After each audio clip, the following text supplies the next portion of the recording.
श्री प्रियादास जी ने श्री व्यास जी के इस संत प्रेम का अपने कवित्व में इस प्रकार वर्णन किया।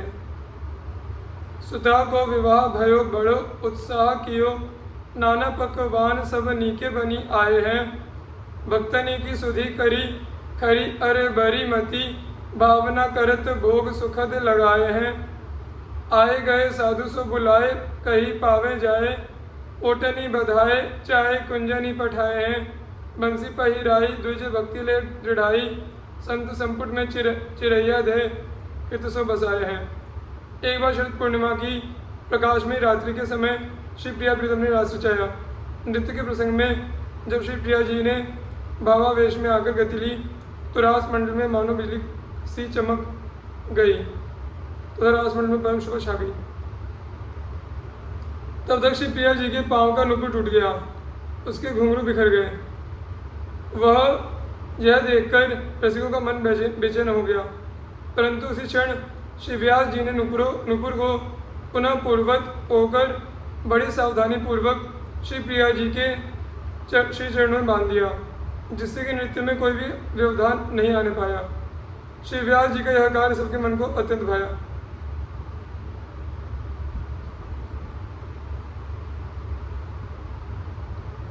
श्री प्रियादास जी महाराज इस घटना का अपने कवित्व में इस प्रकार वर्णन करते हैं। सरद उज्जारी रास रच्यो पिया प्यारी, तामे रंग बड़े भारी कैसे कही के सुनाइए।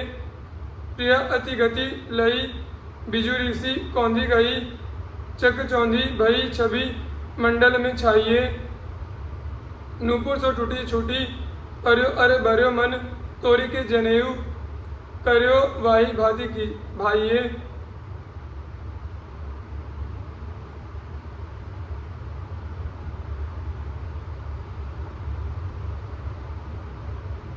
सकल समाज में यो कहो आज काम आयो धोयो, हो जन्म ताकि बात जिए आइए। भक्त श्री व्यास जी के परम इष्ट है। यह सुनकर एक महंत श्री व्यास जी के इस भाव की परीक्षा लेने आए। उनके संग संतों की बहुत बड़ी जमात थी। महंत जी ने आते ही भूख का संकेत किया। वे श्री व्यास जी को सुना सुनाकर अपने भूखे होने की बात कहने लगे। उसे सुनकर श्री व्यास जी ने कहा, आप लोग तनिक धैर्य धारण करें, श्री ठाकुर जी को भोग जा चुका है, अभी अभी प्रसादी थाल आता है, फिर पूर्ण होकर पाइए। यह सुनकर महंत जी ने मन में सोचा कि मालूम पड़ता है कि हृदय से तो श्री भगवान को ही परम इष्ट मानते हैं, परंतु ऊपर से कहते हैं कि संत ही हमारे परम इष्ट हैं। उन्होंने मन में श्री व्यास जी के भाव पर शंका की। इतने में भगवत प्रसाद आ गया। श्री व्यास जी ने बड़े भावपूर्वक उनको प्रसाद परोसा, परंतु श्री महंत जी को दो चार ग्रास ही प्रसाद पाकर ऐसे उठ गए मानो उनके पेट में पीड़ा हो गई हो। तब श्री व्यास जी ने उनकी पत्र समेट कर बोले, अहो संत कितने कृपालु होते हैं, आपने कृपा करके मेरे लिए शीत प्रसादी छोड़ दी है। अच्छा आप और पाइए, हम आपके लिए अभी अभी अमनिया ही मंगवाते हैं। यह सुनकर श्री व्यास जी के भाव को सच्चा जानकर श्री महंत जी आपके चरणों में पड़ गए। उनकी आंखों से आंसुओं का प्रभाव बह चला।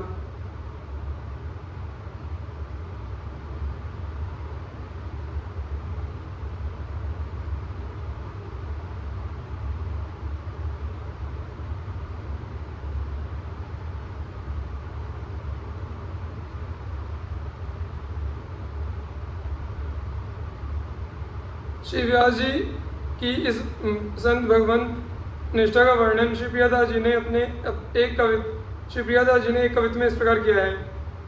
गायो भक्त इष्ट अति सुनि के महंत एक, लैन को परीक्षा आयो संग संत भी रहे। भूख को जतावे बानी व्यास को सुनावे, सुनी कही भोग आवे यहाँ माने हरि धीरे है। तब न प्रमाण करी संक धरि लय प्रसाद, ग्रास धोए चार पुठे मानो भई पी रहे। पादर समेटी लई सीत करी मोको दई, पावो तुम और पाँव लिए दृग नी रहे। श्री व्यास जी के 3 पुत्र थे। इन्होंने अपने पुत्रों में अपनी संपत्ति का बंटवारा नितांत ही नवीन ढंग से किया। एक हिस्से में तो श्री ठाकुर जी की सेवा पूजा को रखा, दूसरे हिस्से में धन इत्यादि और तीसरे हिस्से में श्याम बंदनी और छाप को रखा। आपने तीनों पुत्रों को छूट दे दी कि वे स्वेच्छानुसार जो चाहे ले लें। तब ज्येष्ठ पुत्र श्री रासदास ने धन लिया। मंझले पुत्र श्री विलास दास ने श्री ठाकुर युगल किशोर जी की सेवा ली और तीसरे पुत्र श्री किशोरदास जी ने श्याम बंदनी और छाप ली एवं तुरंत ही उन्होंने ललाट पर तिलक कर लिया तथा गले में माला धारण कर ली। श्री व्यास जी के अनुरोध पर श्री स्वामी हरिदास जी ने श्री किशोर दास जी को छाप दी, अपना शिष्य बनाया।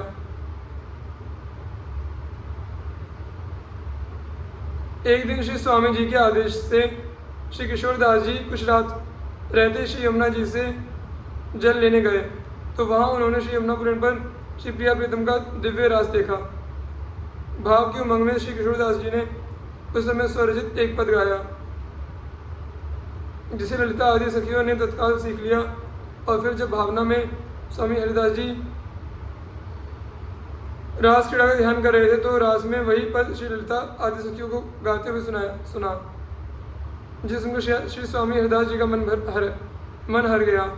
श्री प्रियदास जी इस घटना का वर्णन इस प्रकार करते हैं। भय सुत तीन बाट निपट नवीन कियो, एक और सेवा एक और धन पर्यो है, तीसरी जुठौर श्याम बंदनी और छाप धरी करी, ऐसी रीति देखी बड़ो सोच पर्यो है।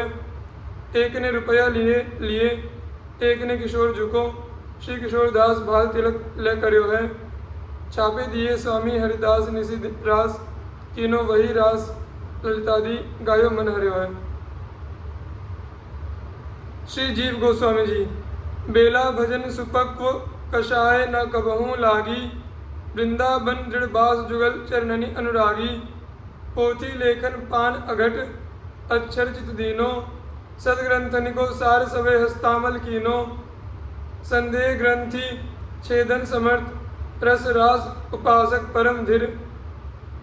श्री रूप सनातन भक्ति जल, जीव गुसाई सरगंभीर।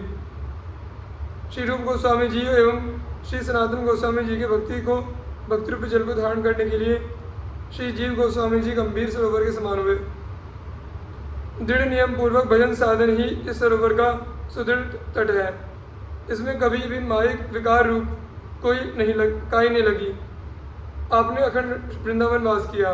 श्री प्रिया प्रियतम युगल के श्री चरण कमलों में आपका परमानुराग था। ग्रंथ लिखने में आप प्रत्येक पत्रों पर न्यूनाधिक्य दोष रहित समान अक्षर लिखते थे। समस्त सदग्रंथों के सार सिद्धांत का आपको सम्यक बोध था। जिज्ञासु जनों की संदेह रूपी गांठों को खोलने में आप समर्थ थे।